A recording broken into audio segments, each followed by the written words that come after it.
It's about to go down. Michael Shawn and the Takeover Legend Morning Show is back Monday through Friday, 7 a.m. to 9 a.m. Michael Shawn, that's me. Jay Black, Sexy Mo, C-Chum, and celebrity guests that you get nowhere else. That's right, but here on Michael Shawn and the Takeover Legends. Go to our YouTube page, Michael Shawn and the Takeover Legends, and check the exclusive situation all the way out. Or catch it live. Get your comments on Monday through Friday, 7 a.m. to 9 a.m. Michael Shawn and the Takeover Legends are back. Michael Shawn and the Takeover Legends, where the truth hurts, but also makes you laugh. Baby, tap in. Tap in. Hey, yo, we done made it to another.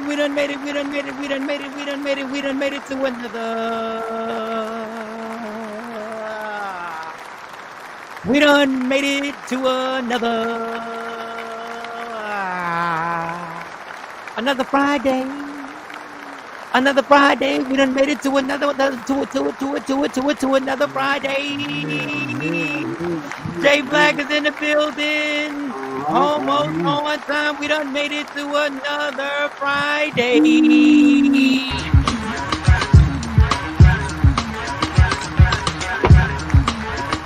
The first Friday in August.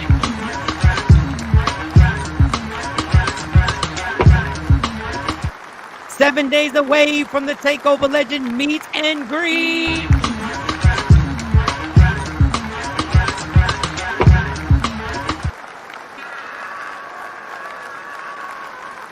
People, I got the energy of 1 million people today trapped in this little Michael Shawn soul. Oh, yes, I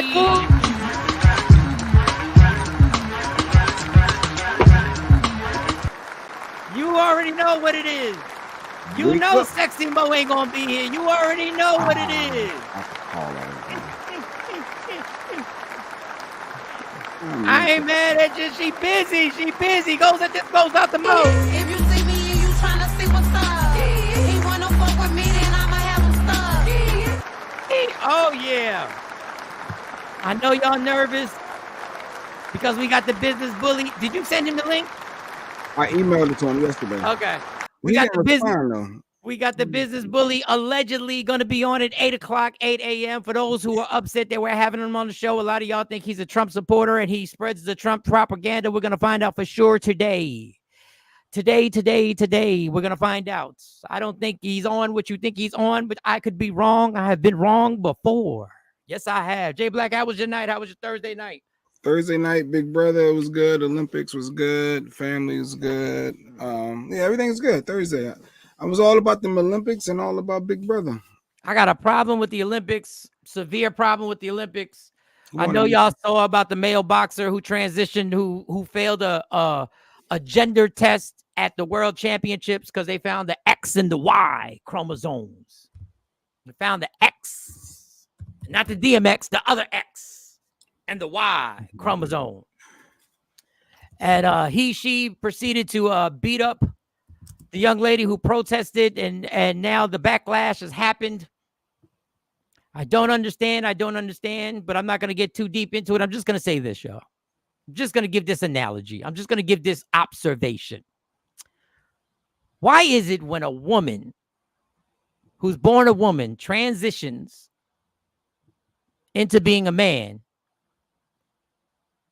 when she transitions and becomes he never wants to compete against men in basketball, professionally or in the Olympics?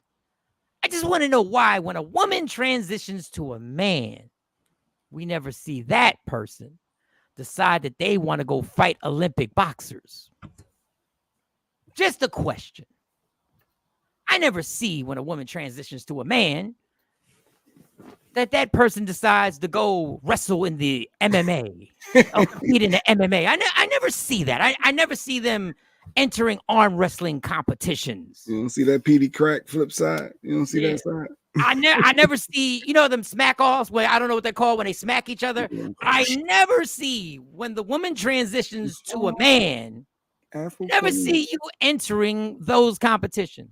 But on the other side, when a man who's born a man transitions into a woman, the first thing they seem to become is a fucking athlete. Why is that? Why is it once you transition into a woman, you are an athlete?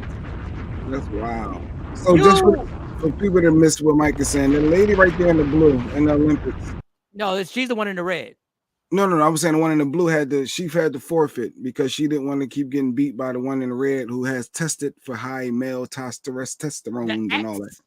She in the last championships tested for the X and the Y. The X and the Y chromosomes, where you shouldn't have that. If you're a female, a true female, you shouldn't have those chromosomes, as Mike said. Good morning, Diane. And the Y. Mm-hmm. But I just find it weird that when a man transitions into a woman, he decides immediately he would like to compete athletically. I wonder if there's something to this. Hey, I'm just putting this out there.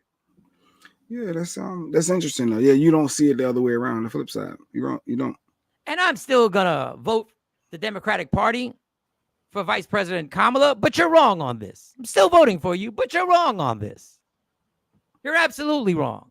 And you're putting people's lives in danger, especially in boxing, when we know this is not something hypothetical. It's not you could die. Is people have died in the boxing ring. And that was men against men. So, y'all want to keep all this. I'm just going to let y'all women know one thing. Men ain't shit. And men have used transitioning into what they want. Want to get a gold medal. Hey, they want to get a gold medal. If you could be a guy and identify as a female, beat up some females and get a gold medal, get your endorsements, get your money. That's what they like. You know what? It's America. I identify as a female. I'm a female boxer now. As much as y'all laughed at Dave Chappelle saying if LeBron identified as a woman and you had to let him play in the WNBA after he scored 300 points a game. Well, that's what we're doing. Like everybody's, that's an exaggeration. How? Poor girl. There are swimmers in college who were failed swimmers. Then they transitioned into women and became champions. Hey, the ball. Women, stop letting them bamboozle you. Stop letting them pressure you. It's your organization. This is your athletics. Serena Williams, the greatest female tennis player ever, said if she played against men, she would lose in straight sets. She said there's no way she's the greatest female tennis player ever. There's some debate about it. There's no debate. Everybody knows she's the greatest female tennis player ever. And she sat there herself and said, I can't compete. They're just stronger. Yeah. Men are naturally stronger than women. That's just I'm not telling you there are not a lot of women who can beat a man's ass. Clarissa Shields will whip my ass. The female boxer. And all I ask, since we're making all these fights, right? Now it's no longer you have to be in the professional ranks. You don't have to, we can just put people together and fight. Can Clarissa Shields, please, can your promoters get together and fight this individual in the Olympics? Can you call that person out and say, hey, XY, come fight me? You want to fight somebody? You want to fight somebody? Come fight me. Just come fight me. Listen, it'd be a big, it can be 3 rounds. You're only used to 3 rounds? Okay. We'll do 3 rounds. How about we do 5? We just push it. It's the most money you're ever going to make, XY. It's the most money you're ever going to make. It's embarrassing. Common sense has been lost. I say a genius is somebody who's mastered common sense, and this world has lost every bit of its common sense. Well, Jake Paul reached out to the young lady in the blue that was on the wrong end of this and said he had let her go on one of his undercards so people can see her talent and see that she can actually fight another female and get some shine. So Jake Paul reached out to her, or at least his Jake team. Paul, if you were a real gangster, you would have said, hey, XY, how about you fight me? Come back to the motherland. Come back to this side. We know what your XY means. We know what the XY means, homie. We know why they kicked you out the other one. And diversity. We need inclusion. This is not inclusion. This is y'all take words and y'all make them mean. Y'all manipulate what they mean for your sake. For your sake, for your propaganda. And yes, Vice President Kamala Harris, I'm still going to vote for you. But if you're for this, you're wrong. And I will hold your feet to the fire. So that's that. My day was good yesterday. Thursday was a good day. I went to work and I was jolly and happy. I mean, people irritated me, but now I judge my day on how much I control my emotions. I pissed off twice. And it's nothing that you guys do. It's just irritating that you spend your whole day returning shit. It's just irritating. It's just irritating. That's the same people who come at 6:29 when we know we close at 6:30.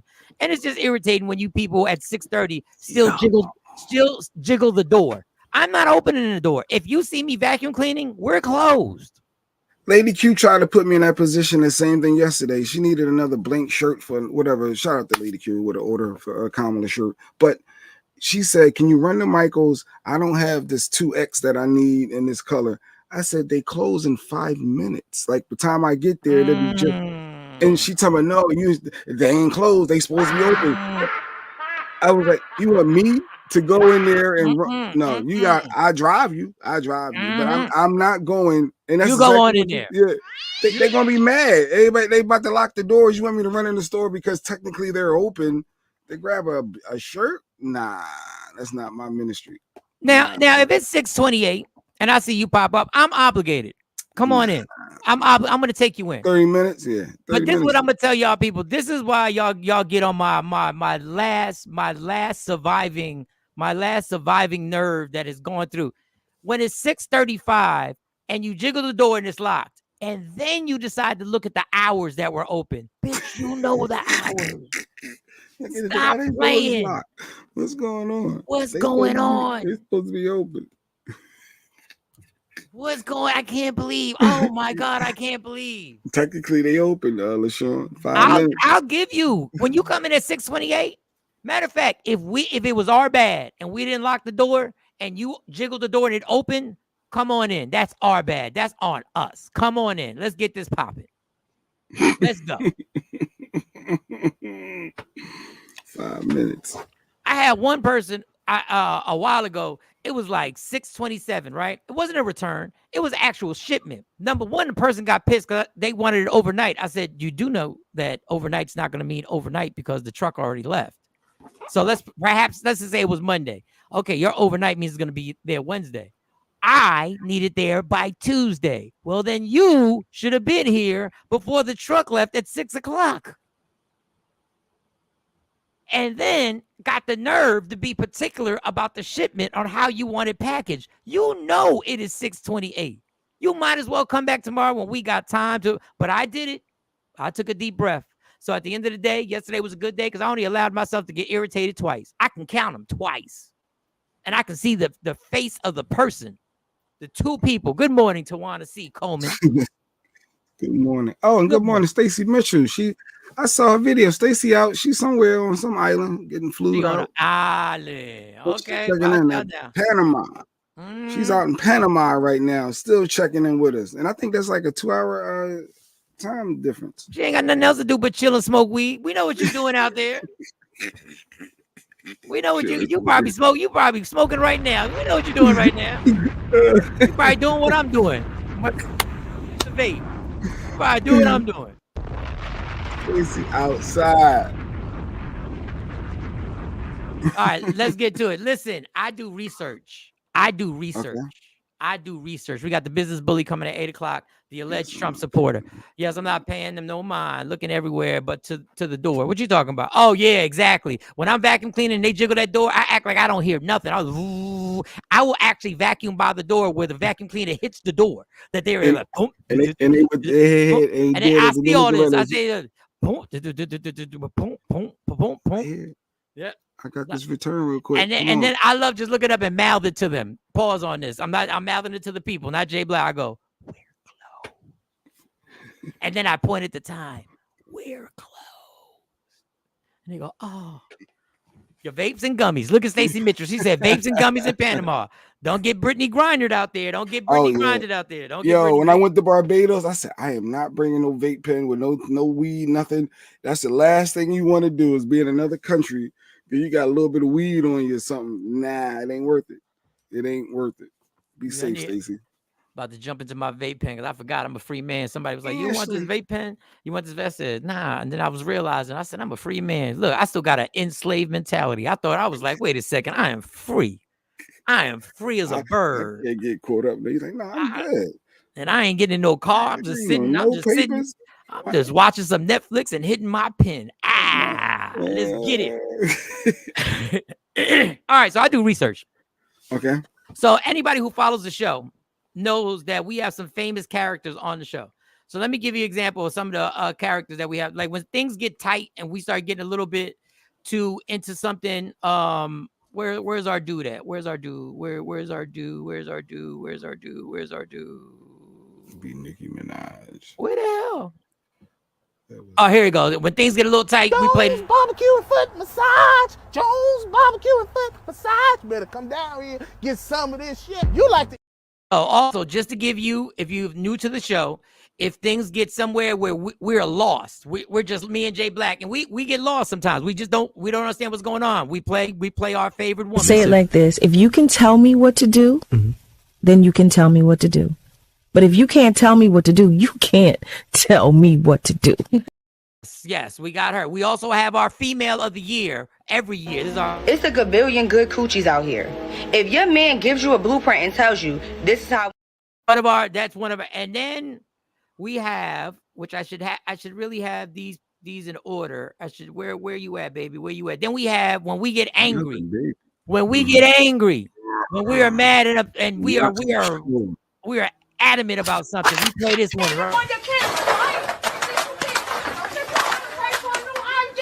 Clean that shit up there. Because like I said, I asked for fucking help. We are pissed off. That young lady, Jay Black, I found her auntie. You found her aunt? I found her auntie. Her auntie. I just found her. She's just been added to the family. This is that Walgreens lady. This is her auntie right here. This is her auntie. All this shit. You want me to act the fool? I act the fool. I act the fool. You come pick this shit up because you got rude ass. Now you pick it up. Now which one is better? Half of the damn person are picking this shit up. Clean up all this shit. Clean up all this shit. I love that energy. I love that. Blackbeard, I want to ask you something. Why is it when y'all seem to get mad, your retaliation is to make a mess? What is that? What is that Jay Black, you're speaking for all black people right now. What is it that makes you feel that instead of protesting and putting a complaint or maybe going to Yelp or whatever it's called and put a complaint about the establishment or maybe making a phone call to the manager, why do they resort to making a mess? What is it?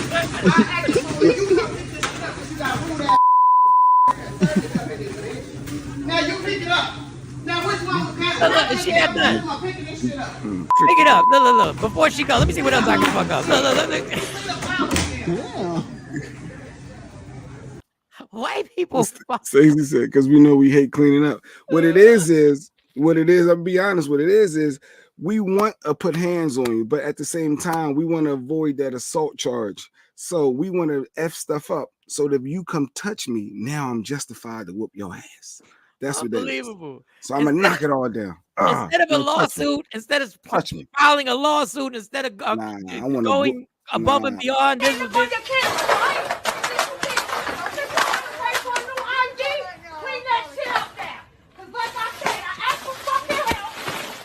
Can tell the new generation got a new type of energy. Auntie, you can see Auntie slow down. You can tell Auntie done slowed down. Auntie used to be that. Now Auntie, you can tell she ain't gonna mess up nothing that's heavy. Nothing that's heavy. Look. Let me get the lightest shit right here. The lightest shit right there. Let me get that light. Yeah. Look, she was gonna grab the register. She's like, "That's too heavy. That's too heavy. That's too big. That's locked. Oh, right there. Let me grab that. There. They may say robbery. I touched the register. I'm gonna knock everything else down. Go pick it up. Go do something. earn your money. I dare you to touch me. I dare you.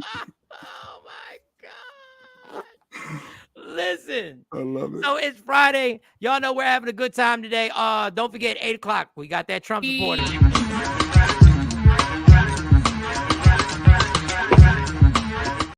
Things might get heated during, and I'm not going back and forth. If Jay Black decides to go back and forth, you go. You go. I mean, I'm not the back and forth person because I don't articulate the way. Because Dave, I get it. He be having his facts in his mind, but I don't go back and forth. Jay-Z told me not to do that because you don't do that.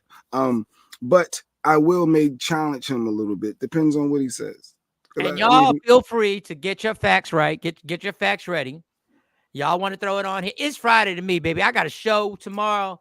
I got a little private show I got to do. I'm rocking out. Shout to my Will. We got that's private money. That's private money. We doing the private shows. So I'm going to get a haircut today at lunchtime. I'm going to get shaped up. I got my little outfit ready. Legendary ladies, shout to you. So I'm in a good mood. Nice. Well, I'm gonna try and keep this first hour as lighthearted as possible. But I would like to say sometimes we have prophets that come to the show. We have prophets that we share their sermons. And the one prophet that we have today is a legendary prophet. We call ourselves the Takeover Legends. This man is legendary. Jeanette Bush, what you say? Hey, Mike, you still didn't text me the address of the comedy show. Oh, I thought you did. I got it. I sent it. Jeanette's coming down. She's actually got my stepsister coming with her next weekend for the weekend. Yeah. Now you bring it family. You bring it family. Yes, I said outfit to want to see Coleman. I said I got my outfit laid out. Y'all was a little sassy. Y'all not gonna take my word. Y'all not gonna take my word from me. I thought it, Tawanda, but I let it slide. Let me tell you what sassy is. Sassy is a 40 or 50-year-old talking about I'm putting my drip on. That's sassy. That's sassy. When you're trying to use the new lingo to try and fit, which is my outfit. Just say K next, Mike. It's my outfit. K, and it's my outfit. That's exactly what it is. I got my clothes together. My clothes, my shirts, my pants, and my sneakers. You know what that equals? A motherfucking outfit. That's what that equals. That y'all are so caught up trying to be one of these young kids. A shirt, pants, socks, and sneakers equals an outfit. Y'all up here trying to be your young asses. Y'all all sassy because y'all all trying to fit in. That's not what I do. I'm not trying to fit in. Say good morning to Johnny, Mike. Say good morning. Australia's up with us. Johnny, we're not going to acknowledge you every damn day. Good morning, Johnny from Australia. We say good morning to everybody in the car. I'm playing, Johnny. Johnny, we got a Trump supporter at 8 o'clock showing up. Allegedly. I don't know.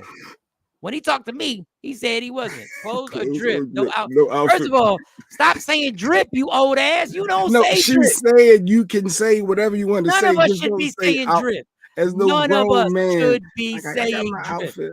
Let me tell you what a grown man shouldn't say. You gonna say necklace next? And I got my outfit with Think about this for a second, y'all.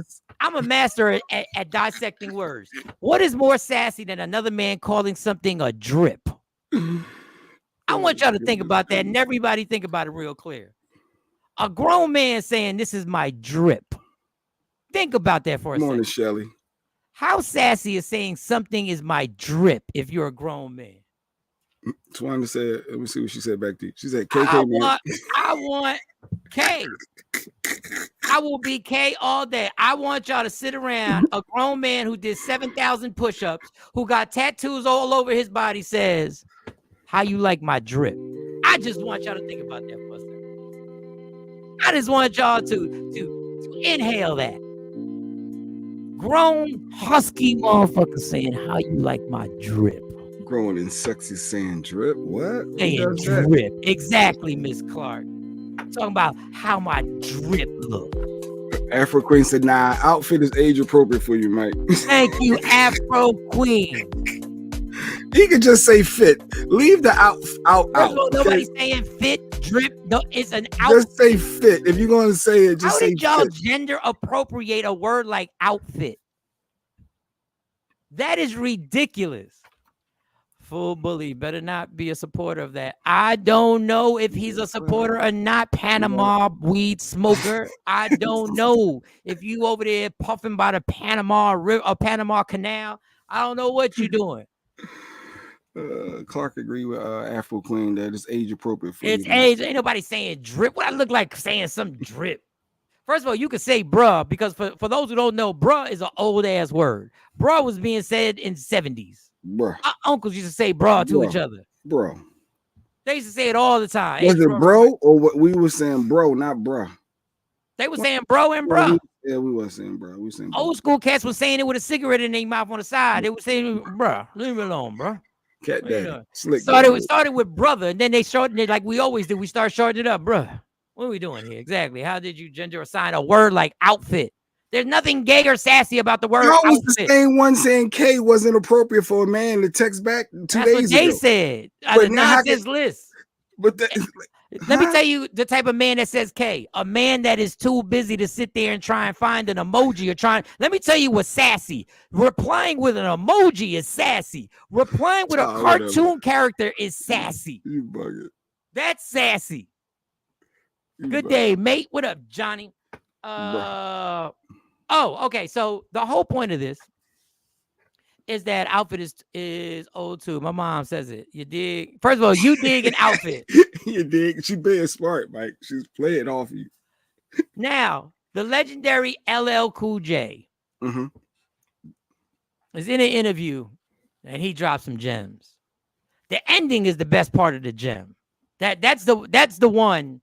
That's the one that got me, the ending. But the beginning, when he breaks down music, I want y'all to listen closely to the phenomenal LL Cool J, not you, XY. When he breaks this down, and I love the way LL does this, because LL, I don't care if he's 70, you still know you can't beat him. So he's gonna say what he got to say. So here's LL talking. Come on, LL. Caught up in like just money, leading with your wallet, It's like, yeah, okay, we're gonna get that. Okay, prime example, like with the music, right? Listen, a rapper, he comes out, he's talking that money talk. You love it. 12 years later, he's still talking that money talk. Now you're looking at it like, dude, do you have anything else to talk about? Like, my God, please.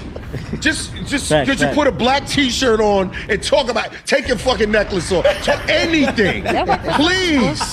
Please, bro. Like, yo, did anything happen recently that you care about a little bit, right? So that's what we got to remember. Because you know what? All of us sitting here, we different generations, but I bet you know Bob Marley.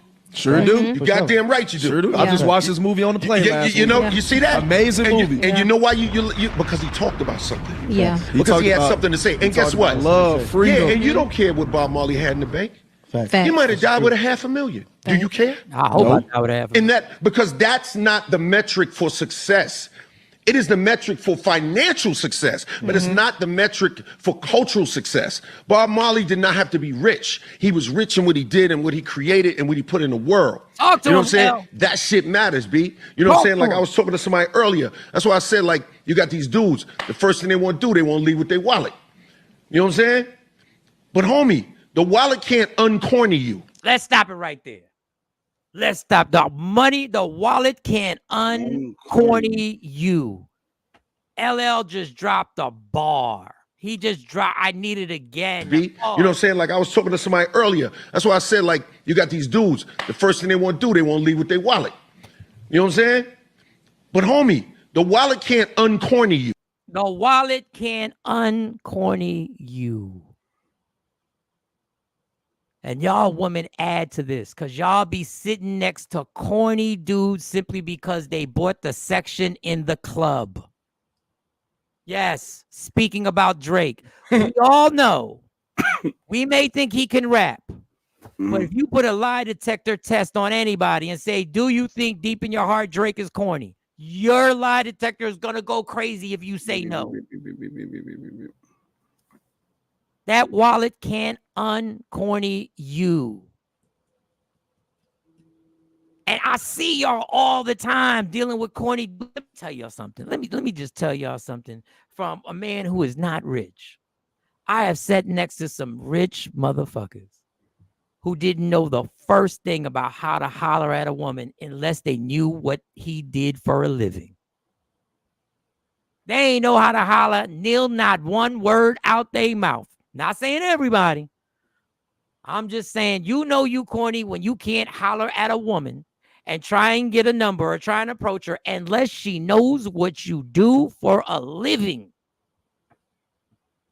That is cornball status. We're gonna act like the ladies, the women don't appreciate the money and attracted to that. Of course they are. That's why they deal with the corniness. And I'm gonna get to them. Okay. That's why y'all deal with the corniness. Because y'all so infatuated to try and make a come up. Johnny said, rich men text. I guess. Here's another thing. You another cornball if you will not approach a woman till she sees you in your car. Oh, she got to see me in my whip first. She need to know what it is. When the only way you can pull up on somebody is pulling up on them in your car, you have reached a high level of corniness.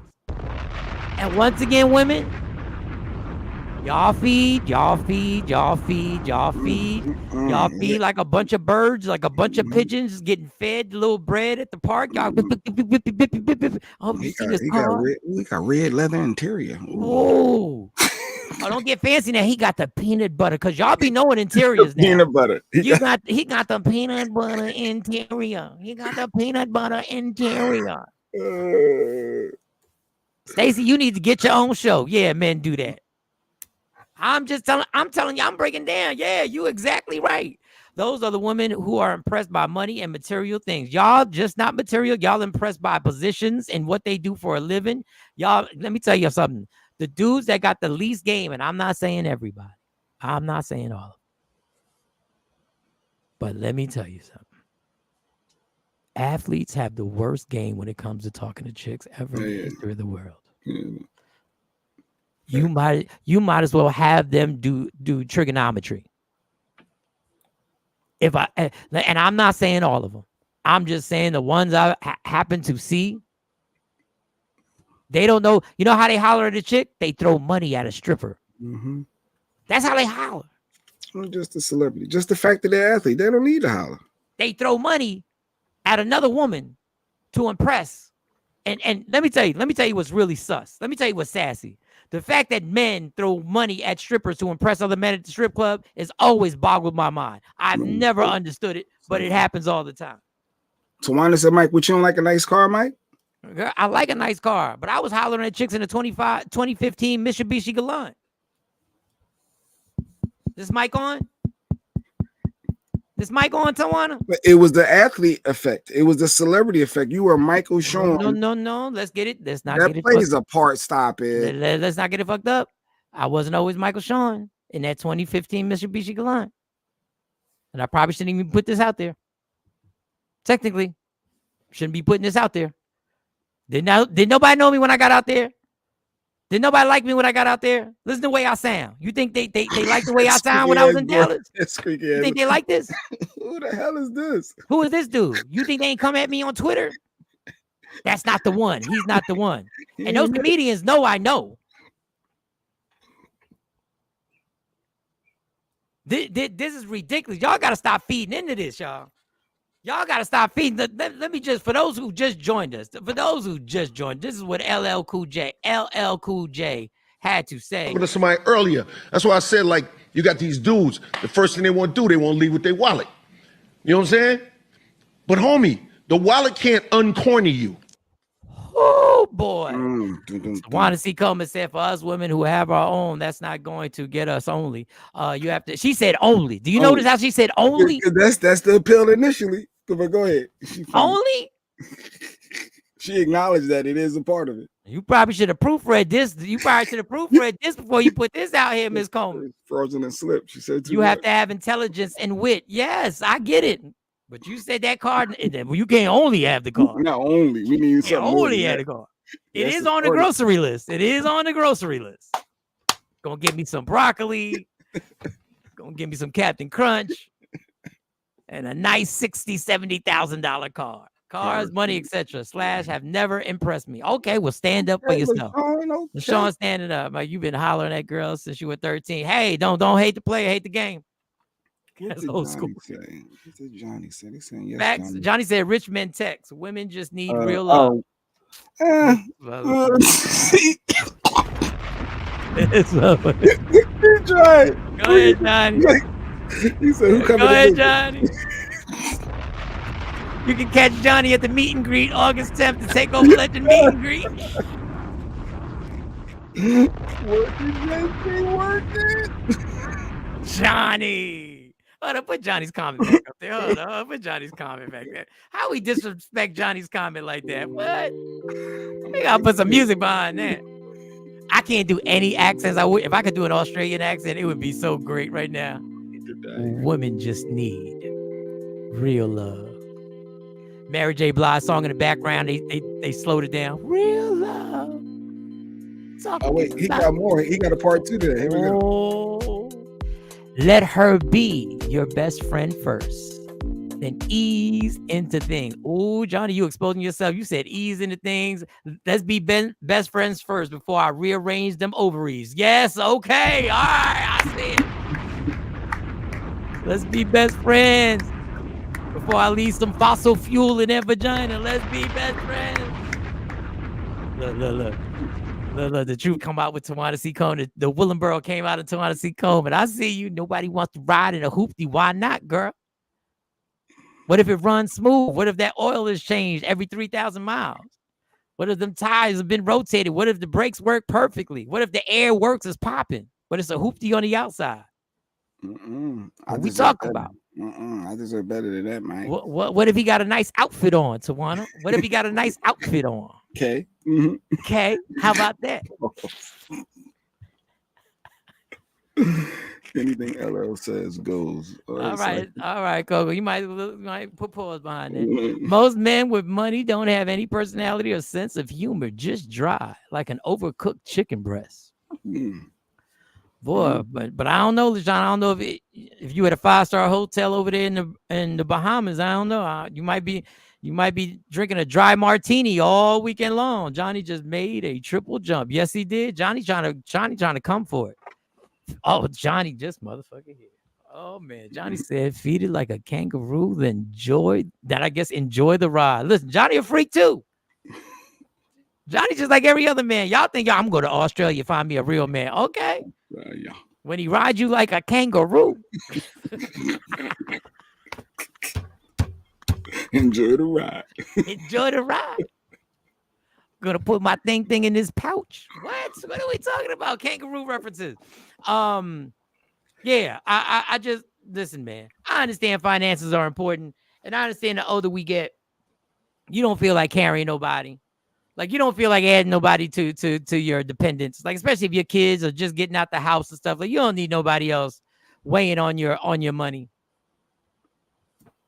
But I'm telling y'all, man, y'all be feeding and y'all can be like, yo, you hating because you ain't rich. Yes, I am not rich. But I've been there. I've been on that line.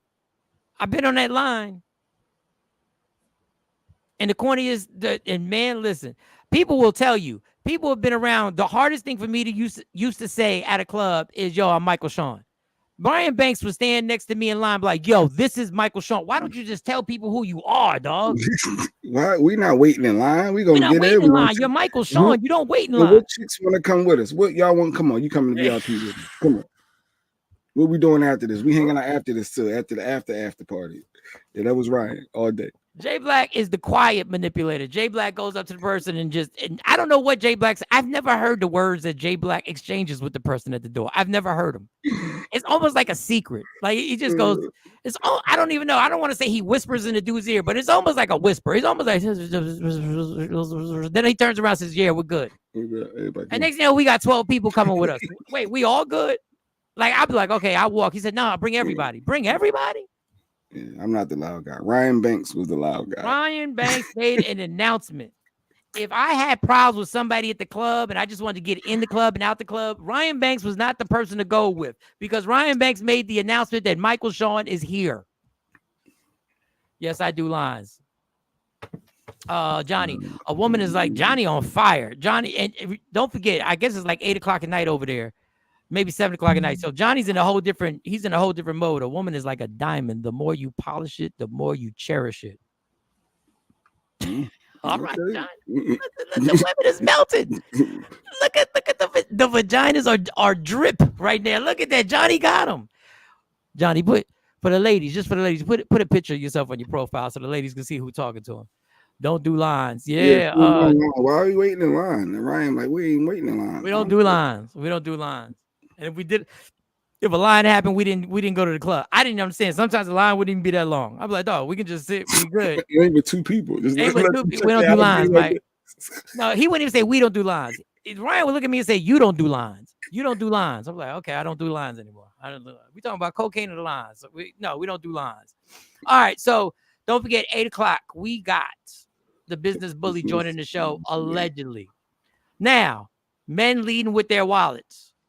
That leads into this that I saw. Lines are corny. I saw this. So let me tell me if it's big enough. A lady posted this. I'll be honest. If I'm telling you I'm getting anything done, nails, lashes, hair, etc., and I don't see the Apple Pay or Zelle come through, you're not my type. I don't care how bad that sounds. Really. Really. Then somebody said, if I say I had a long day at work, I don't see them knees immediately hit the floor. See, this is where we're going. Here's what I'm talking about. Are you legit gonna tell me, Jay, that if a woman tells me their plans for the day is to get their nails and lashes done, I'm supposed to automatically send some money over to her? Women, can y'all explain to me if this is true?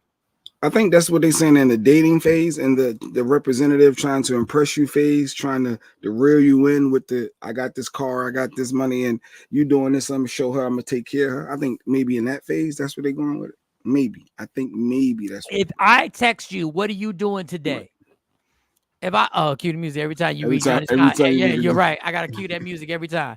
Oh shit. All right, wait a second. We're being interrupted. Another Johnny from Australia love quote. A woman is like a diamond.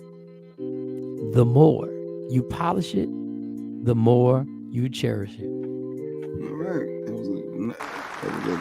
Go ahead, Johnny from Australia. What you're telling me, if I get a text and we're in the dating phase and I get a text and I say, what you doing today? Billy J, good morning. She would be waiting until she turned to dust. Okay, Billy J ain't playing. I need some angry music. All right, the judge, yeah. Because he's married. I think Billy, if I remember correctly, he's married. So there's a difference when you've been married and Billy not playing. Billy not playing. Billy said, you wait till you turn to dust, not die, turn to dust. When the body actually falls, you just turn to dust. So what you're saying is, if we're dating and you send me a text and it started off with me saying WYD, and you said going to get my lashes, my nails, and my feet done, you expect me to activate my Cash App, Zelle, or Apple Pay. You are out your mind. Let me tell you something. If I send you a WYD text and then you send me what you're doing for the day, you know what you're going to get back from me? You know what you're going to get back from me, Jay? You know, you should know what you're going to get back. You know what you're going to get back? You're going to get you know what I'm going to text back? I'm going to text back K. Okay. Enjoy your That's day. what I'm texting back. Sawan, is that cool for me to text back in that situation? Enjoy your day. I'm going to, K. Yo, hit me when you're done. Let's see if we can get together. We'll get together after. This is the problem.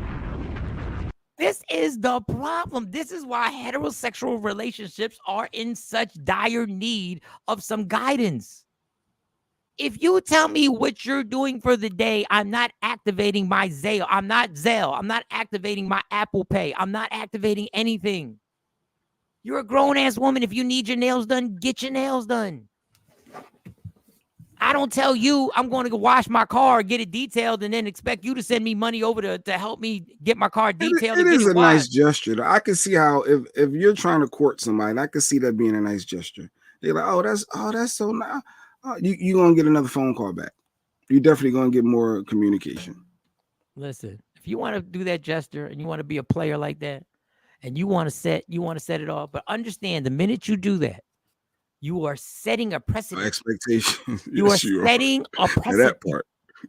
You are now setting that the next time she says she's going to do so and so and so, and you don't say something or you don't send something, now it's a problem. Yeah, you're not gonna send me nothing. I'm about to run over to ShopRite, get these groceries popping. Mike said K. Mike said K. K. K. K. K. K. K. K. K. K. K. K. K. K. Oh, goodness gracious. That's what it is. I love a woman for who she is. Oh, damn it. I missed out. Hey, this good, Johnny. Oh, Johnny. Oh, Johnny. He got to be single. I love a woman for who she is. Where did he get the emoji with purple eyes? Where did he create that? Where did you? They only got that in Australia. That purple, I think that's sunglasses. I don't know what that is. That's sunglasses. Oh, I guess maybe it's just sunglasses. I thought it was purple. All right, Johnny in here.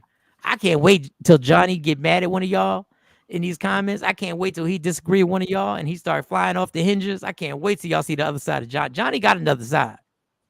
Say something disrespectful about kangaroos and see what happens. See if Johnny will come out. Say kangaroos are overrated and see if Johnny. For those who don't know, Johnny's from Australia. Say something disrespectful about a kangaroo and see what happens. That's it. Be careful, Johnny. I think she's trying to say be careful before she try to holler. I don't know what's going on. She's trying to go to Australia. You better watch this. You better watch the net, but you better watch that woman. Don't be going over there. Don't be going over there to Australia. Don't you dare. Where's that there? I gotta add. Don't be going. Oh, LaShawn got a legit comment there for you. What's this? If we were serious, married, etc., then I may send some money for your lunch, haircut, etc. Nice gesture. But if we just dating, don't hold your breath. Okay, all right, cool. That's LaShawn said she'll send you money for your haircut, Mike. Like if y'all was in a relationship, that's the woman you want, right? Absolutely. So take that comment off. Take that comment off. Okay. LaShawn, you see that Cash App right there? I'm actually getting a haircut today. $ M Shawn 090. Everybody. Y'all not dating though. If y'all you come off like a broke dude. When you do that, you give the the perspective, the interpretation, whatever, as a broke dude. You can't do that, Mike. You can't say here's my Cash App because I'm getting a haircut today. If anybody would like to donate to Michael Shawn's haircut fund, Cash App, $ M Shawn 0902. Whoever got beef with that, whoever think I'm broke.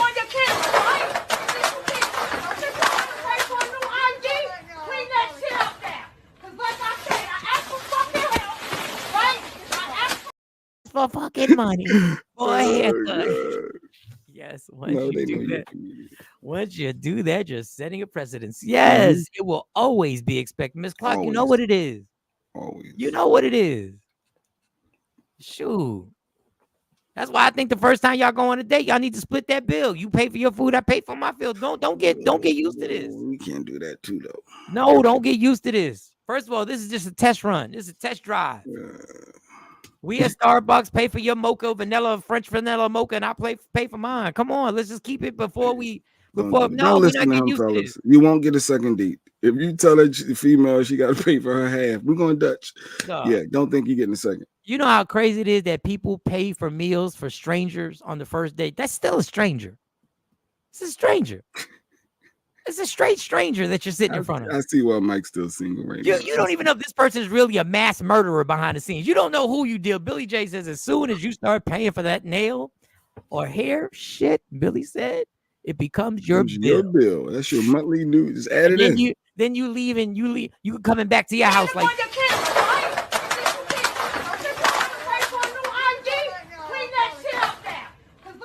Breaking stuff in your house because you got another bill.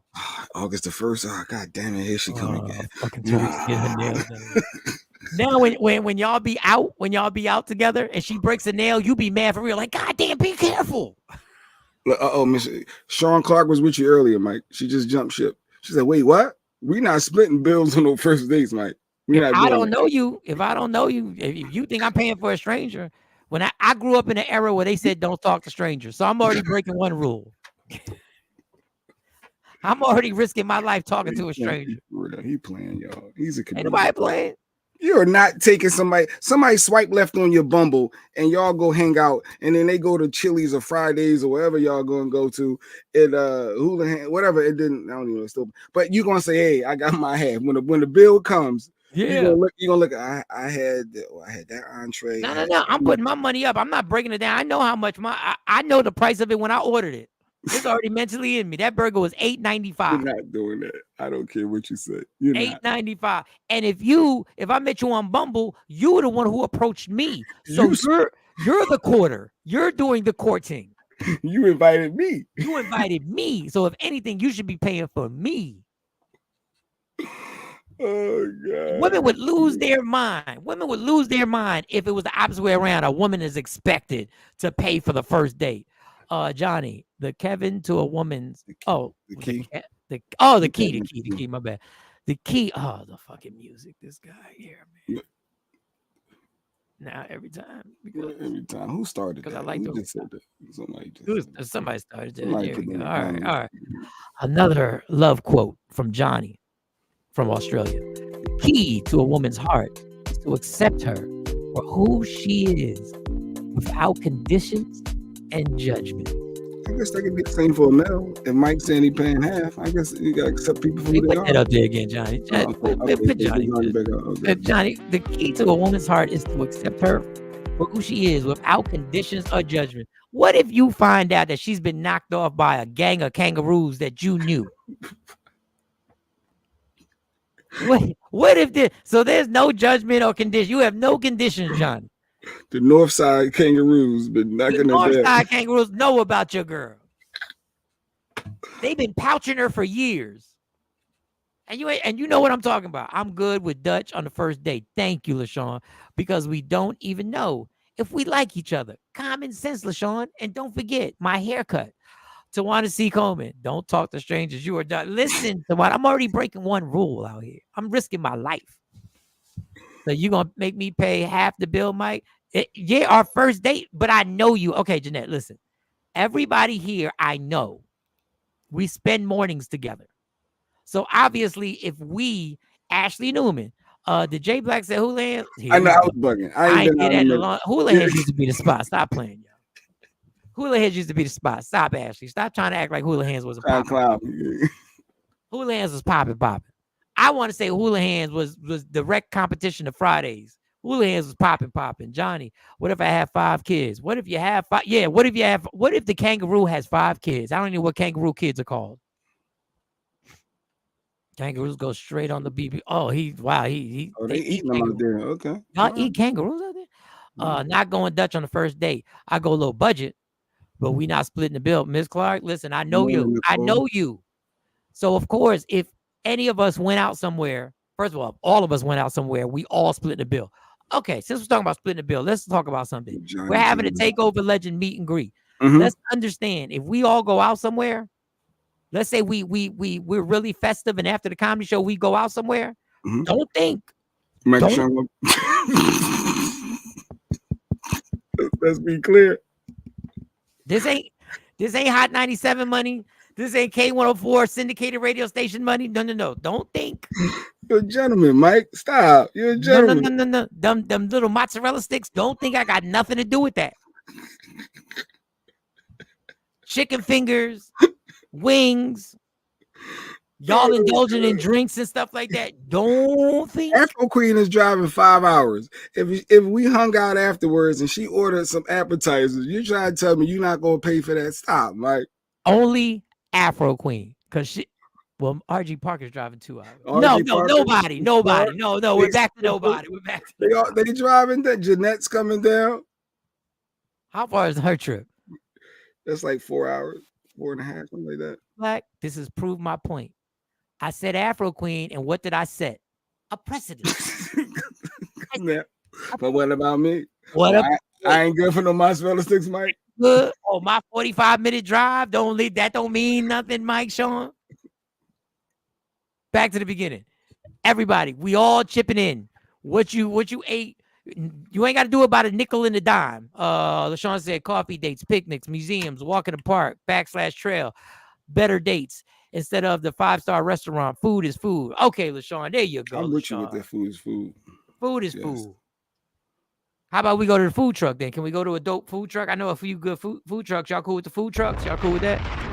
The food trucks. Y'all cool with the food? Afro coming all the way from Virginia. My train EA. 6 hours to fit. What the?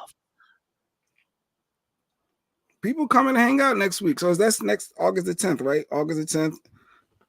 Willingboro, New Jersey comedy show. Saturday. And then Sunday is a jazz festival for those who get in the room hanging out. So yeah, Michael Shawn is hanging out. Takeover Legends meet and greet. We're gonna hang out. The Afro Queen already got the room, y'all. Yes, she at the Marriott or the Hilton. I don't even remember what hotel she's at, but yep. Tawana, see, now she trying to pull rank. See, Tawana trying to pull rank. Mike, I knew you first. You ain't paying for me at the meet and greet. Damn. That's true. Y'all got a lot of history. That's very true. I think I met her when I was 13 or something like that. See, but she ain't good for some of my roller sticks. Damn, Mike. Tawana, you right. You 20, you like 15 minutes away. Eat before you leave.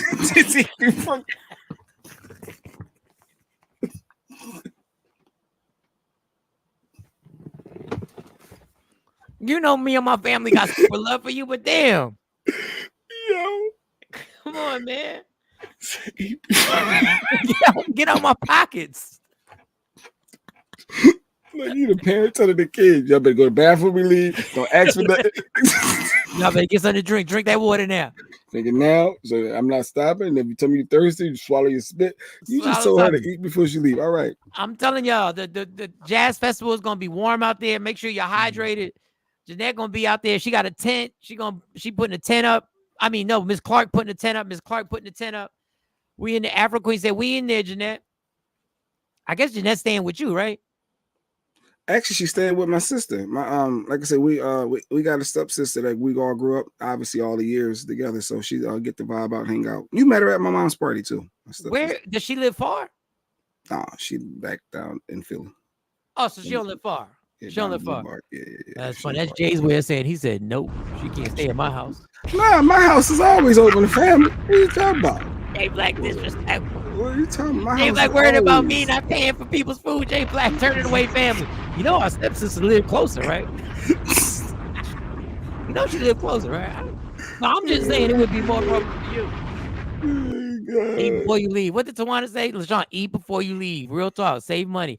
Wait until I tell Miguel and Miss Chris. See, that's when people always try and bring up the fact that they know my parents' first name. See, that's the bullshit right there. See, there you go. He was no gentleman. There you go. Right. I was about to ask you about Cardi B breakup, but I think our guest just popped in. But what about Cardi B's breakup? What did you? I didn't know what your thoughts were. Did you know? I know they've been back and forth. They go what? She's pregnant now, and she had that announcement. I didn't know if you had any thoughts and opinions on that. I just want to say when they made the announcement that they were getting divorced, I was like, duh. Like, did anybody think that this was gonna go? How long did you think two rappers were gonna be able to stay married together? Like, how long? Like, is anybody shocked? And I wish them the best, and I hope they are able to get a divorce and stay, and they have kids, so I hope they can be great co-parenting. Shout out to Stacey, great co-parenters, and keep everything above board and don't go at each other and don't fall for the social media thing, because you know what's next. Now that they have a divorce, now the watch is on for who's going to be spotted out in public with somebody else next. Now the race is on. And for some reason, women in 2024 are always judged more harshly if they're found with a man first. Like, women are judged so harshly in a society that if your man dies tragically, people are still checking to see who Kobe Bryant. Vanessa Bryant. I've been waiting to see if she's gonna date again. Nobody. She's not supposed to date again. She's supposed to be off limits. She's off limits. Well, how old is she? She's in her 30s. Because she was younger than Kobe, so she's in her 30s. People are watching just so they can dissect. People couldn't wait. They can't wait to say something about the next person that she's with. Don't every time to break up, she gets pregnant. I don't know if Cardi B's gonna I don't know. Listen, I hope they're fine. I hope they work together.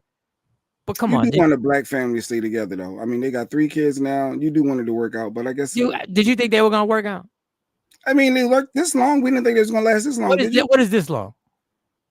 How long were they married? How many years? They've been rocking for a minute. How long you been married? 10 years. 10 years we've been married. Did you think Cardi B and him were gonna make 10 years? If you had to bet your life savings when they got married, and they said, "All right, you got to bet your life savings that they either make 10 years or don't make 10 years." Which one would you have bet? I would have took the under. You would have took the under. I would have took the under. The fact that they made multiple years, I was shocked. The divorce after he was denying being with the pregnant girl. Wow. Okay, LaShawn, we ain't got to bring up his business like that. We ain't got to do that. All right, y'all. We ain't got to do it. We ain't got to do all that. We ain't got a man bash on a Friday. We don't have to do all that.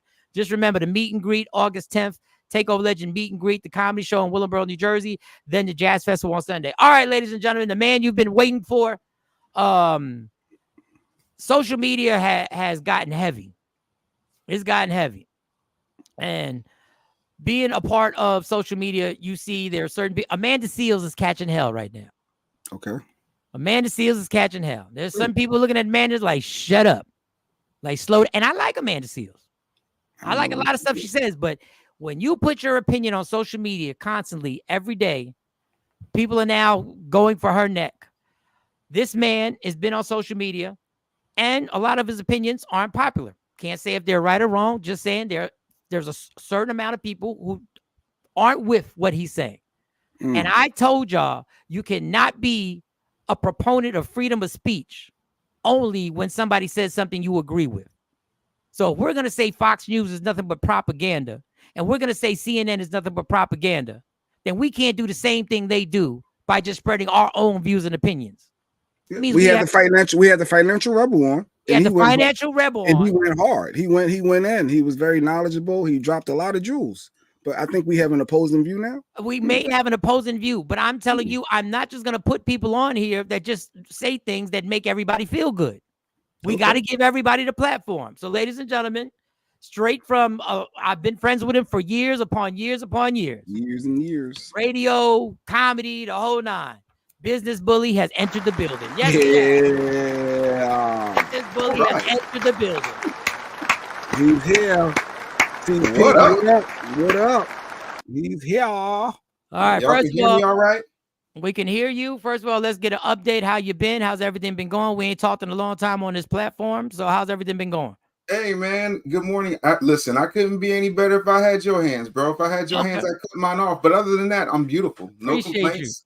Family's good. I still have not, a surprise, I still ain't gained no weight back. So well, congratulations. Wait, I'm not surprised about that. That's one thing to lose weight. Is another thing not to put it back on. So that's no. Everything. You know what? Now that you brought that up, do you how do I ask this question? Are you offended? Because I don't know if you did in that, because I don't have a problem with it. I know a lot of people with the Ozempic. Are you offended that people try and downgrade people's weight loss because of Ozempic now? They just go, oh, well, you just took Ozempic. Like, you just did. That's all you did. Are you offended when people, I don't know if you did or not. I don't know how you went about it. No. To lose my 312 pounds, I did not take Ozempic. Wow. 15,000 steps a day, Krav Maga, Kempo, kickboxing, weight training, gallon of water a day. I did have a gastric sleeve, but I know plenty of people who have had gastric sleeves before me, lost their weight and gained it all back. It's not enough just to cut out 80% of your stomach. You have to completely change your lifestyle. Otherwise, you're going to gain that weight back. But surgery is not a magic pill, but I don't begrudge anybody getting there. My only concern with, semaglutides is that people are using them to a point where people who are diabetics who need those drugs might not be able to get them. But other than that, however you need to get there in order to save your life is between you, your doctor, and God. And one more question, so we can get into everything that everybody's anxious to get into. How unhealthy? Was there a scare where the doctor just said, listen, did the doctor have to sit you down, or did this was on your own, or was there a medical scare that got you where you like, I may not live to see next year if I keep this up? No, there wasn't really a medical scare. I have been toying with this since 2015, right? And it got to a point where I kept meeting with the same weight loss specialist, weight loss surgeon. And he was like, listen, you dropped almost 100 pounds on your own, but you keep hitting a wall. Like, what are you going to do? And then he said, here's the thing. I think I was like 42 going on 43 at the time. And he said, you're fine now. Like, you don't have cholesterol or high blood pressure, none of that. He said, but how long you think your genetics is going to keep that up? Like, you won't see 50 if you're 561 pounds. And I was like, Wow. Yeah, put it in perspective. Wow. So it wasn't a medical scare. Aside from I had sleep apnea. Sleep apnea is scary. You know, it took out my good friend Pimp C. Yeah. But other than that, no real medical things. I got my procedure in July of 2021. But yeah, no, I got to a point where I wasn't comfortable anymore. I wanted to save my life. It's cool that, you know, quote unquote genius intellect and all that other business, all this best-selling book. But what good is that if y'all talking about, hey, remember Taz? Remember Dave? No, facts on that. Congratulations with that. All right, this is probably because you've always spoken openly about your political views. Mm-hmm. This season that we're in right now, because I compare everything to sports. Everything's a sports thing to me. This season is probably your Super Bowl, where now, when you speak about politics, a lot of people want to listen anyway, but now everybody is so in tune, and it's to the point where you got to escape. Yeah. Everybody talking about I actually have to escape and not watch anything that has to do and put my phone down with anything. So now the season is for everybody who thinks they have a perception or a narrative of what you believe or who you support. Number one question. Yes. Do you support Donald Trump? Absolutely not. Wow. Absolutely not. Shocker. No, I do not support Donald Trump, right? I don't support Kamala Harris. I don't support any politician. And that's not me riding the middle. I'm going to be very honest with you. I don't believe one party has absolutely everything I need. And so I vote based on interest. I don't vote blue no matter who, and I don't vote red or you're dead. Like, I'm big on what people actually have to offer, what they're putting up, what their actual policies are. And if you're voting for somebody and you can't tell me what their policies are, in my less than humble opinion, I don't really think you're qualified to make that vote. There's a certain civic responsibility you need to have for voting for somebody, and it's not enough. Like, I've had relatives run for office and I didn't vote for them. I've had friends that I went to camp with who ran for office and I didn't vote for them because their policies did not line up with my particular set of beliefs, right? And for me personally, as a person who's been black all his life, ain't never been anything but black, for me to vote for somebody based upon, oh, this person looks like me, is disingenuous. We tried that before. It didn't really work out too well for us. You're speaking of President Barack Obama. Absolutely. And point of order, there are three people on this dais right now. I'm the only one that was helping to mobilize his campaign in Texas. So I'm not saying this from a hateful place. I think Barack Obama was an incredible guy, is a very nice man. But when I look at what we got tangibly, I can't really point to much. Okay. So these are the rules that I have. If I ask you a question about Donald Trump, yes, in that answer, it has to be about Donald Trump. If I ask you a question about Kamala Harris, we can't revert to what Trump does and the opposite. So it has to stay on that person. I don't have an issue with that. I don't do whataboutism. Yeah, obviously race is a huge deal. We can fight it. We can try and make believe it's not. Sure. It may be. People would like to say border this, border that, but I'm sorry, in this country, the race factor is to me going to be is the agenda that's being pushed. What is your opinion on the population of black people who are going hard supporting Donald Trump? What is your opinion on them? I think a lot of them were kids who were picked on in high school. I think a lot of them just want to find a place to belong.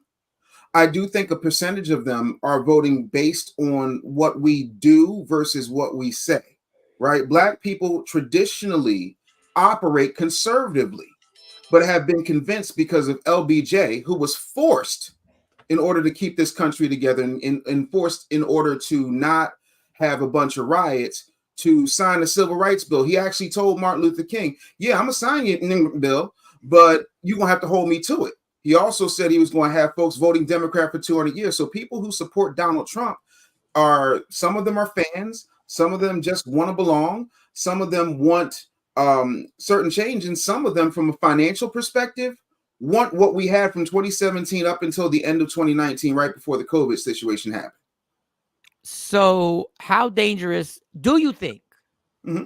Donald Trump becoming the president is an actual danger to democracy? No, not at all. Would you like me to expound on that? Yes, please. $10,000 for the person who can show me where in the Constitution the word democracy appears. Another $10,000 for where it appears in the Bill of Rights. Another $10,000 if it appears in the Declaration of Independence. Don't worry, take your time, I'll wait. We do not live in a democracy. The United States of America has never been a democracy. The founding fathers did not start this country based upon a democracy. They wanted a constitutional republic, and that's what we have. It gives you the illusion of choice. It gives you the illusion of voting at any given time. They can make whatever moves they want to make.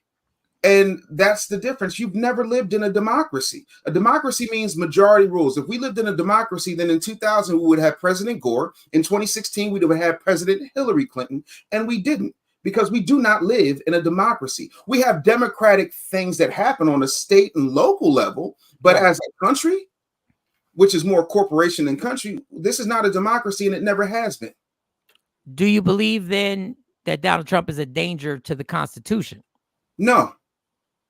I think every president has made changes to the Constitution. Why is it we're so worried about the Constitution now when we weren't worried about it when Bush put forth that Patriot Act?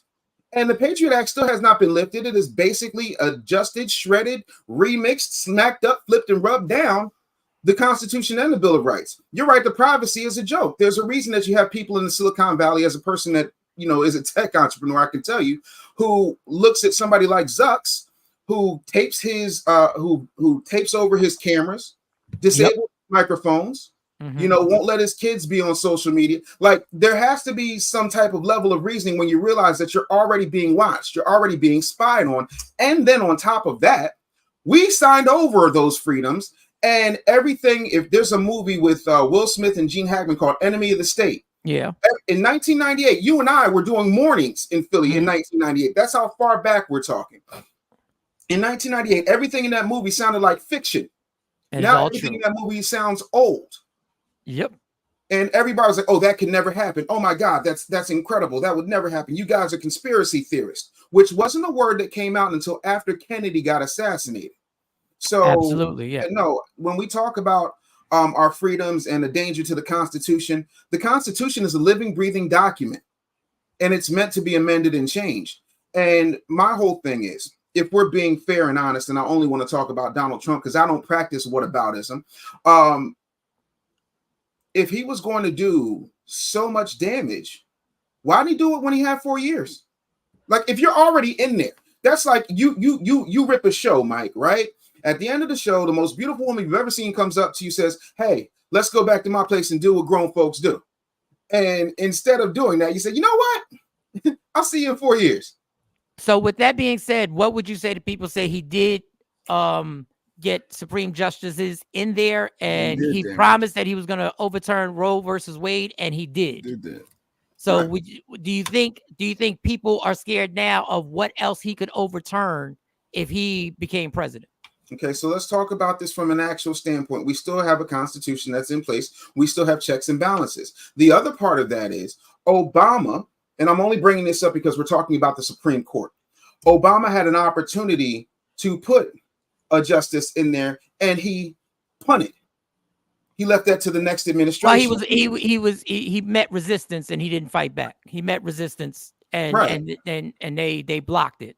And he met resistance and he did not fight back. That's my point. Yep. Had he fought back, if we're talking about saving democracy and everything is so critical, why aren't you fighting?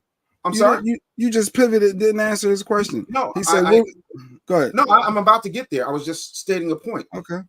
If in fact we're worried about the Supreme Court, right, then the thing of it is we need to make sure that we are fighting and doing what we need to do from a due diligence standpoint, as far as dealing with our senators, dealing with our Congress people, and making sure that what we need to happen happens. The Supreme Court's always going to have cases. They hold more cases than you can count every single year. So Yeah, No, like but what he said was that you said Trump would have had damage done during those first 4 years, and Mike said, "What do you say?" Those people say he did do damage by getting that overturned Roe versus Wade. Like that okay, was so let's damage, talk right? about Do you agree that that's damage? Do you agree that that was damage done? not really. Here's why. It just went from a federal issue to a state's issue.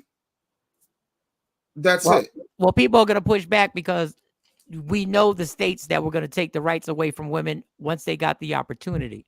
And Sure. once they got the opportunity, what they did was not only take their rights away, but then threaten them with being imprisoned, and then threaten them that even if you go across state borders to another state where it is legal, you can go to jail.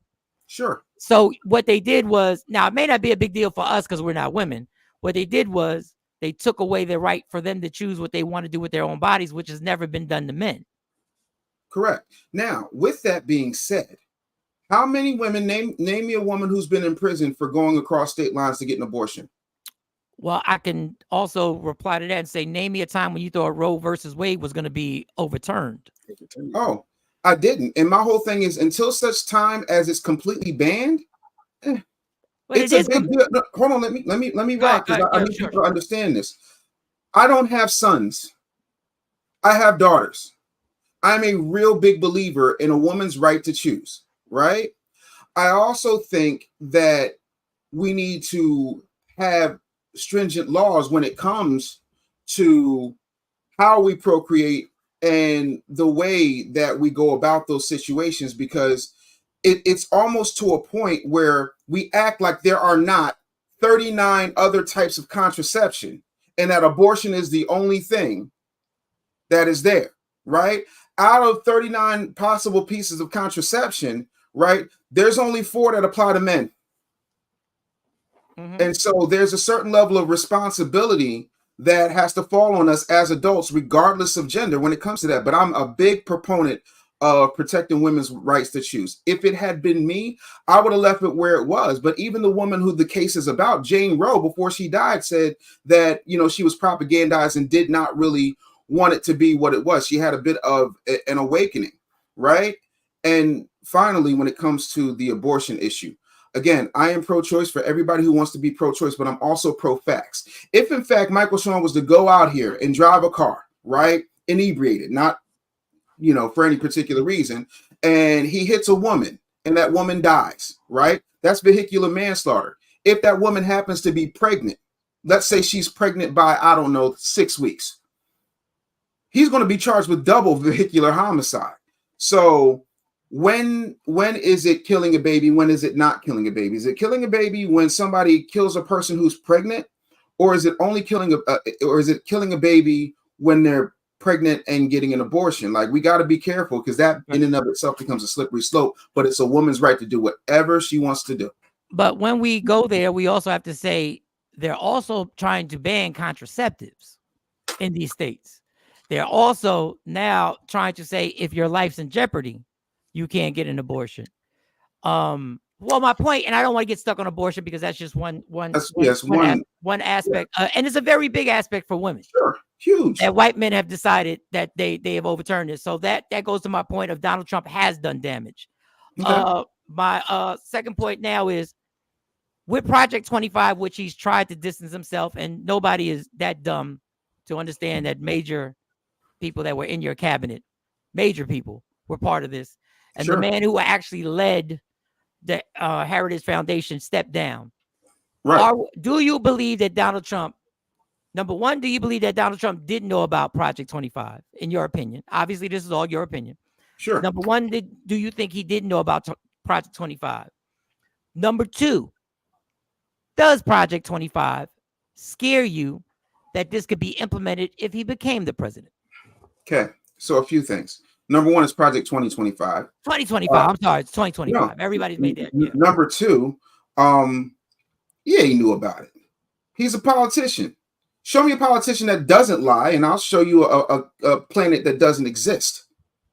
Of course, he's going to distance himself from it. The other part of that is we have to deal with actual facts, right? And the fact is, he has an agenda, right? Did you read Project 2025 yet? I've read as much as I can possibly read on it, from the banning of the books to teachers being jailed for for actually teaching that and an onslaught of it. But no, I have not read. You've not read all that 900 pages of it. 900 page. There's no time in the day for me to get 900 pages in. I did because it's been out for 2 years. Right. Full stop. You can't say you don't like something or you're against something that you didn't read. But here's the gag. There are a bunch of think tanks, both Republican and Democrat, that put out manifestos all the time, and none of us read any of them. So are you nervous? Does that scare you? Does Project 2025 scare you if that were to be implemented if Donald Trump became the president? No. The reason it doesn't scare me is twofold. One, most of that stuff is already happening. What's going on with your congressmen? What's going on with your senators who are super far right, ultra uber conservatives? What's going on there, right? The World Health Organization is putting out things that aren't exactly kosher when it comes to how we treat our bodies and what we put in our bodies and things of that nature. The CDC is doing a bunch of stuff. All of these things scare me more than a 900-page manifesto, right? That is cherry-picked to put out the most salacious parts and kind of ignores other parts. And my main thing is, have you read Agenda 47? No, but continue. Agenda 47 is his actual platform. And I literally just ripped it to shreds online the other day because there's things in there. When I come to anything politically, I'm doing it through the lens of being a black man. I've been black my whole life. And I'm not black who grew up with a silver spoon in my mouth. Went to Martin Luther King High School. I didn't transfer out Cassidy. You know what I'm saying? Like, I'm not one of those types of people. Like, I stood there. Like, I remember when Jay Black was managing the damn Pizza Hut up the street. Like, let's not play these games. Am I lying? No, so yeah. Put the 2025 up while he's talking. So Dave ain't scared of this ending civil rights and DEI protections in government. Dave ain't scared of all this other stuff on here. I'm confused. Okay, so let's talk about it. Specifically, which civil rights are being ended? Well, I want to, because we got like 10 more minutes. So I just want to get, if the Republicans, I just want to give you this question. If the Republicans are so stop it right there. If they're so anti-defunding the police, how can they then be in favor of defunding the FBI? Like, it doesn't seem to make common sense. You are adamant and you will destroy anybody who says defund the police, but at the same time, you have something that you're trying to distance yourself from with now. Right. But you're okay with defunding the FBI and defunding the Commission for Education or marriage. You like, I don't understand how that wouldn't worry you in what's in here. Well, like, again, nothing worries you about this. No, here's my thing. Number one, I'm not here to defend Republicans because I'm not a Republican. Right. But I just want to know if you have a respectable fear that this could be something that if they won, they could push this through. Does any of this stop right there for just a second? Jay, keep it right there. You see how it says eliminate the Department of Education? Mm-hmm. What has the U.S. Department of Education accomplished with its $100 billion annual budget? Well, what you're saying, that's a different conversation. It's not, because it's right there.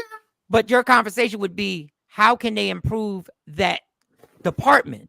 Not if you then take it away, then what you're saying, the good that they have done can't be done. You're also taking away from school systems that my kids attended.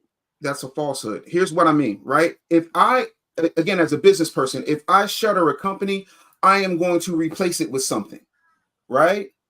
Okay. Point blank, period. Do you trust Donald Trump to be the person who decides what's going to replace it? Based on what I've read in Agenda 47, because I've read that, just like I've read RFK's agenda, just like I've read Cornel West's agenda. The only agenda I have not read is Kamala Harris's. What it says in there, right, as far as Agenda 47 goes, is that the U.S. Department of Education is completely overfunded. Martin Luther King High School was the worst high school in America, ranked bottom, right? There are schools in Meridian, Mississippi that outrank Martin Luther King High School. If you're in the school district of Philadelphia, right, and there are schools that have computer labs and auto shop and all of these things and home ec, and then there are schools that only have metal detectors and more cops. That's an unbalanced situation. And that starts based upon the curriculum of the U.S. Department of Education. That same curriculum that, by the way, has left not just black people, all Americans of school age who are in public schools with a 30th place ranking in reading comprehension and a 19th place ranking in mathematical computation abilities. There are 0 children in the Baltimore school district who can meet minimum basic reading skills, like score 0 on it. That's a foul. That is a failing at the highest level. So sometimes you need to scrap and start all over. The whole situation needs a reboot. And when you take that money, you distribute that money to the states so that you can do things. And just let me make this last point. I have a child with autism. My youngest daughter, Devlin, has autism. Is she low on the spectrum? Absolutely. She's extremely brilliant. But the school district labeled her a behavior problem, and she wasn't a behavior problem. She was a kid that was improperly misdiagnosed, which happens to black girls at an 80% clip. As a result, we decided to homeschool her. You know, my wife writes books. I'm a businessman. So my wife had to stop writing for a bit in order to focus on the baby. Agenda 47 also says that if you are homeschooling your child, they're going to give you some of that money that's just been wasted in slush funds and salaries and give it to parents that need to homeschool their kids. It's not just vouchers for private schools. It's for people who want to homeschool their kids so that they can actually teach their kids what they need in order to thrive. And my kid is doing 4th and 5th grade concurrently right now. And I agree with you on the shape of schools and public school systems. My question once again is, do you trust Donald Trump as the president to be the person to replace that? I don't believe in trust. I believe in a contract. Do you think, though, not trust, do you think he will make it better? Do you think, or will it be worse? Will Donald Trump scrap it and just say, you know what, we can save money and we don't ever have to replace it? It's never been done, so I can't say for sure. Do I think he's the most trustworthy individual on the planet? Absolutely not. Do I also look at what he has done that has been beneficial? Absolutely. You gotta look at both. You can't just say one person is all bad and the other person is all good, or say one person is all good and the other person is all bad. I think he's a horrendous individual as a human being. As a businessman, some of his things are absolutely shady, but as a businessman, some of his things are absolutely phenomenal. And there's a reason why both Republicans. What do you think he did that's phenomenal? Better economy, reversing a lot of the 94 crime bill fallout by getting rid of a lot of sentencing and things of that nature, having cases reviewed, commutation of sentences, First Step Act. He was getting ready to do a Second Step Act. Permanent funding for HBCUs that Biden then went and got rid of and then replaced it with more funding that went to minority serving institutions, and HBCUs got a smaller amount. I think all of those things are good. Opportunity zones for people who are building in densely populated black neighborhoods. Now, the opportunity zone is shady. The opportunity zone is very shady because we know who gets rich off the opportunity zones. Those who can afford to. We know, and that's exactly the fact of the matter is we do know that his billionaire friends will continue to make more money and continue not to get taxed. Right. And the people that are going to make the money off the inner cities that get invested in are not the people who live there. It's a fallacy because the people who live there, Brooklyn, Harlem, have all been pushed to the side. They've all been gouged. They've all been priced out. Okay. And this make-believe thing that he's doing something for black people is make-believe, because that's not what's going to happen. What's going to happen is that you're going to be forced to find a different place to live in the same economic stress that you have. So that one thing, and I don't want to get into every single thing because we don't have enough time. We have to bring you back, obviously. Sure. But I think there's a big difference between gentrification and taking opportunities, because every white person isn't rich and every black person isn't poor. Opportunity zones benefit me because from 2017 to 2019, I was able to grow my company to 200 to 300 employees. Like we can say whatever we want, but the truth of the matter is, if you structure your situation the right way, then your situation will be able to benefit other people. I got 298 black people working for me. And we gotta we gotta applaud that. But in order to do that, I think instead of eliminating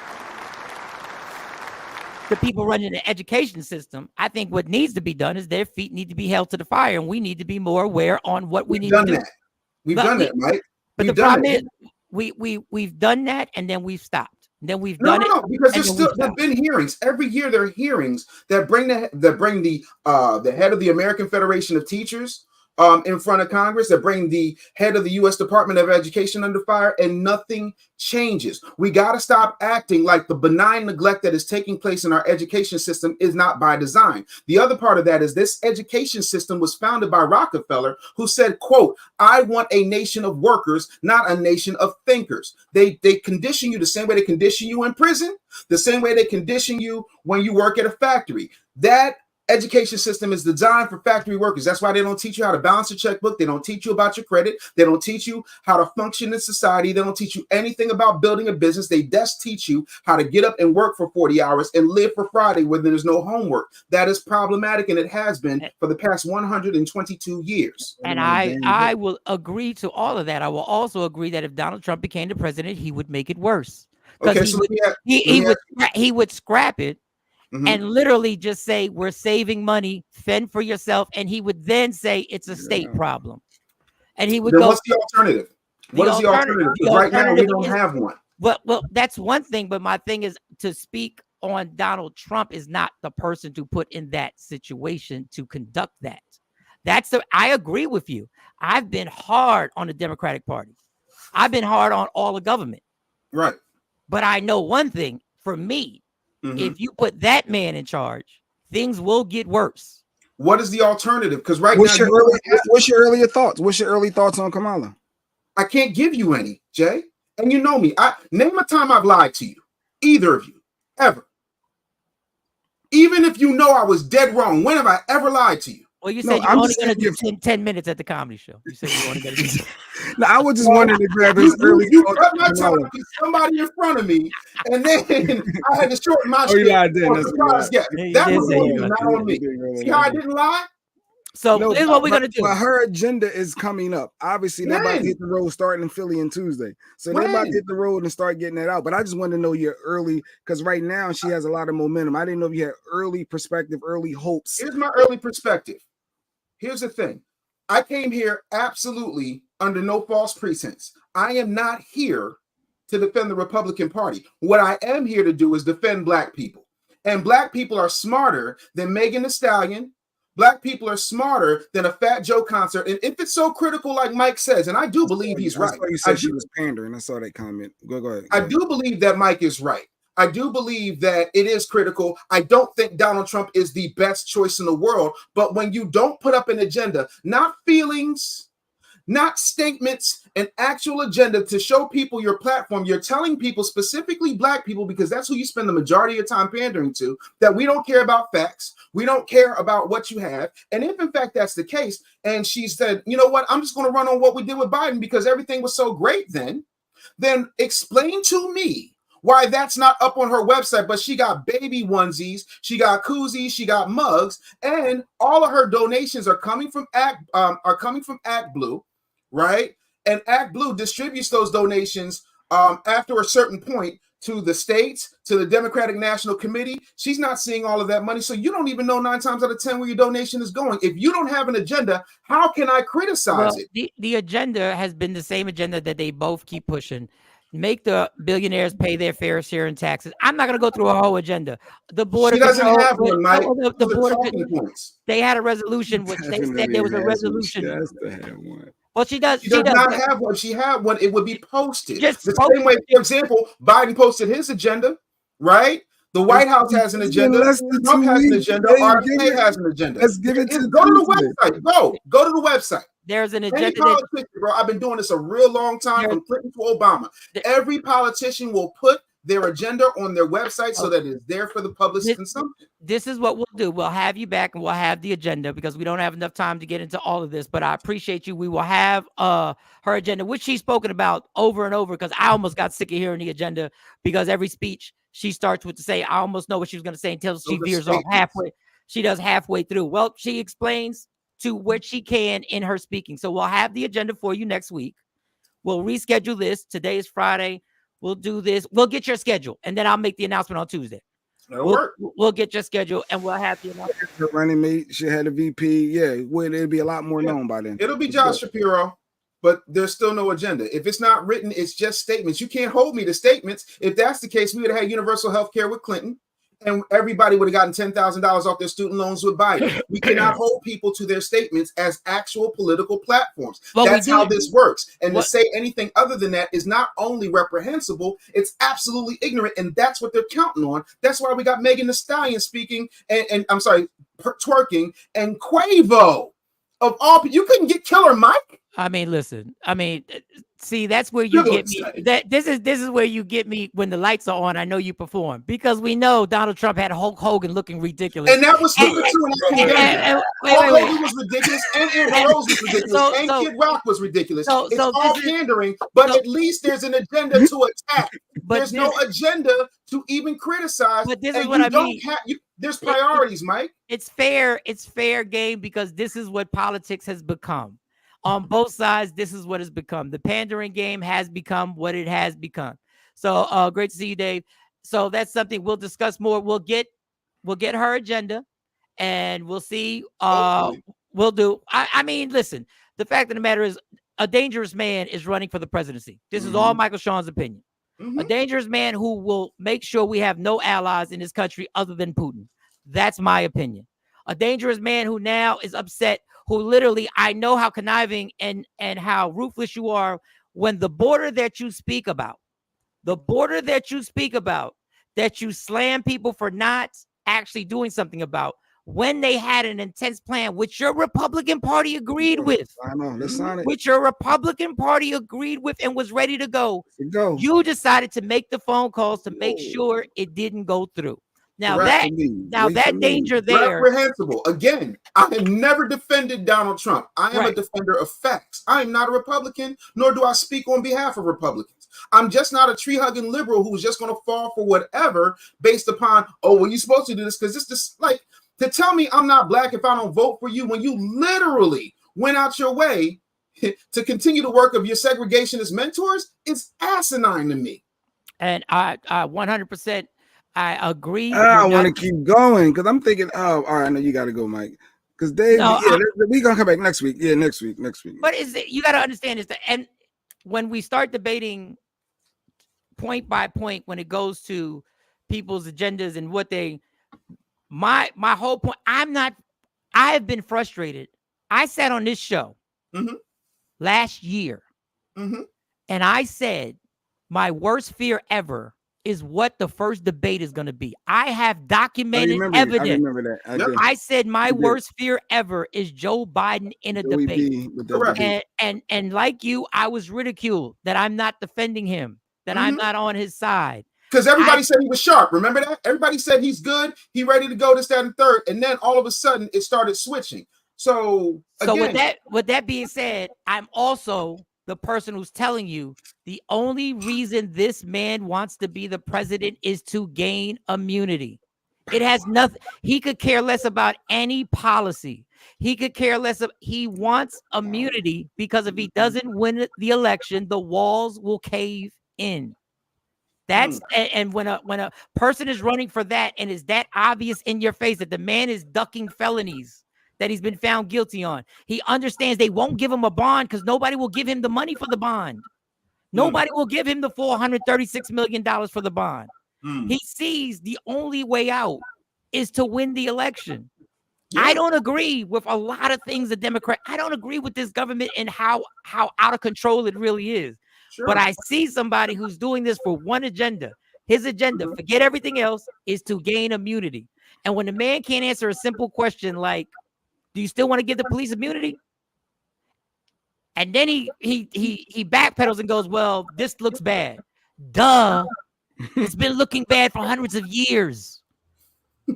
And you said something to your rally that was a lie.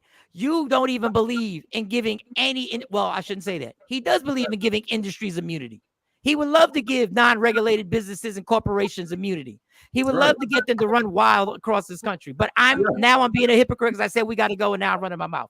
I want to have you back Yes. And I want to get more people involved in the conversation. And I know you don't care if we have somebody else on here.